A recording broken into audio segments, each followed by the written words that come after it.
এটা তো ইংলিশে ইউনিভার্সিটিটা আজকে মূলত দুইটা কার্যক্রম, একটা হচ্ছে আমাদের 18টা হলে হেলথ ফার্স্ট এড বক্স দিচ্ছি, যাতে করে প্রাইমারিলি ট্রিটমেন্ট কারো দরকার হলে সেটা সাপোর্ট নিতে পারে, খুবই মৌলিক আর কি। আমরা 18টা হলে প্রতিনিধিদের কাছে পৌঁছে দিয়েছি, তারা 18টা হলে আজকে পৌঁছে দেবে, এটা ছাত্র সংঘের পক্ষ থেকে আয়োজন। আর সেকেন্ড হচ্ছে ডাকসু গঠন মূলত ইংরেজিতে। তো এর আগে যেটা ছিল আগের ইলেকশন অনুযায়ী, সেটা আমরা একবার বাংলা অনুবাদ বের করেছিলাম।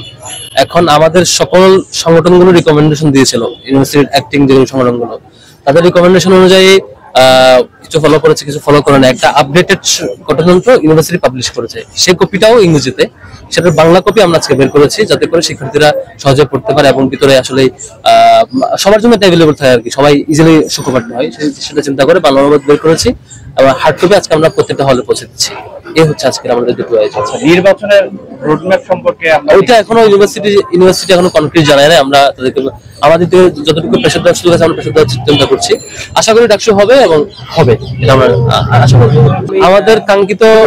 আমাদের কাঙ্ক্ষিত প্রত্যাশা সবকিছু ফিল আপ করে না, এটা খুবই স্বাভাবিক যে সবকিছু হয়তো ফিল আপ নাও করতে পারে, কিন্তু এরপরও ফিল আপ না করলেও আমার ডাকসু অন্তত হোক, এই পার্সপেক্টিভ থেকে এটাকে আমরা ওয়েলকাম জানাইছি আর কি। তবে আমাদের যেটা প্রতিবাদ জানানো, যেটা আমাদের দাবি মানে নাই, যেমন একটা দাবি ছিল আমাদের সম্পাদকদের মধ্যে, যেহেতু অনেকগুলো হচ্ছে ধর্মীয় উপাসনালয় আছে, হলগুলোতে মসজিদ আছে, মন্দির আছে এবং অন্যান্য কমিউনিটি আছে, এই আন্তঃ কমিউনিটির সম্পর্কটা ডেভেলপ করা এবং এটাকে ব্যালেন্স করা, এগুলো তত্ত্বাবধান করা ধর্মীয় ব্যাপারগুলোর, এর জন্য একটা ধর্ম সম্প্রীতি বিষয়ক সম্পাদক রাখার একটা দাবি আমরা জানিয়েছিলাম।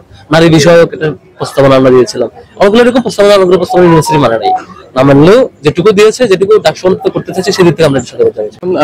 5ই আগস্টের পরেই শিক্ষার্থী এবং অন্যান্য সকল ছাত্র সংগঠনের দাবি ছিল দ্রুত সময়ের ভিতরে ডাকসু বাস্তবায়ন করার। এক্ষেত্রে আমরা বিশ্ববিদ্যালয় প্রশাসনের সাথে আনুষ্ঠানিক এবং অনানুষ্ঠানিক যত যোগাযোগ হয়েছে সব জায়গায় আমরা বলার চেষ্টা করেছি যে ডাকসু নির্বাচনের মাধ্যমে একটি সুষ্ঠু পরিবেশ ক্যাম্পাসে বিরাজ করতে পারে, এবং ডাকসু নিয়ে আমরা বিভিন্ন সময় বিভিন্ন কাজ করেছি, যে কাজগুলোর মাধ্যমে বিশ্ববিদ্যালয় প্রশাসনকে জানানোর চেষ্টা করেছি, তাদের কাছে দাবি পৌঁছে দিয়েছি এবং শিক্ষার্থীদের সচেতন করেছি যে তাদের যে স্বার্থ রক্ষা, সেটার জন্য ডাকসুর কোনো বিকল্প নাই।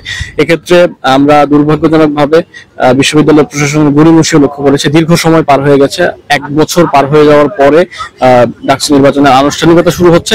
আমরা মনে করি যে আনুষ্ঠানিকতা যেহেতু শুরু হয়েছে, তারা যে অনানুষ্ঠানিক ডেডলাইন দিয়েছেন 31শে জুলাই, অর্থাৎ এই মাসের ভেতরেই ডাকসু নির্বাচন তারা বাস্তবায়ন করবেন এমন প্রতিশ্রুতি তারা দিয়েছিলেন। আমরা আশাবাদী থাকবো যে এই ডেডলাইনের ভেতরেই যাতে তারা ডাকসু নির্বাচনের ব্যবস্থা করেন। এক্ষেত্রে যে কমিশন গঠিত হয়েছে, সেই কমিশনের মৌলিক যে দুটি কাজ, ভোটার তালিকা হালনাগাদ এবং তফসিল ঘোষণা, এই দুটি কাজ দ্রুত সময়ের ভেতরে করলে আমরা মনে করব যে এই যে ডেডলাইন তারা দিয়েছেন, এর ভেতরেই যে নির্বাচন বাস্তবায়ন করা সম্ভব হবে।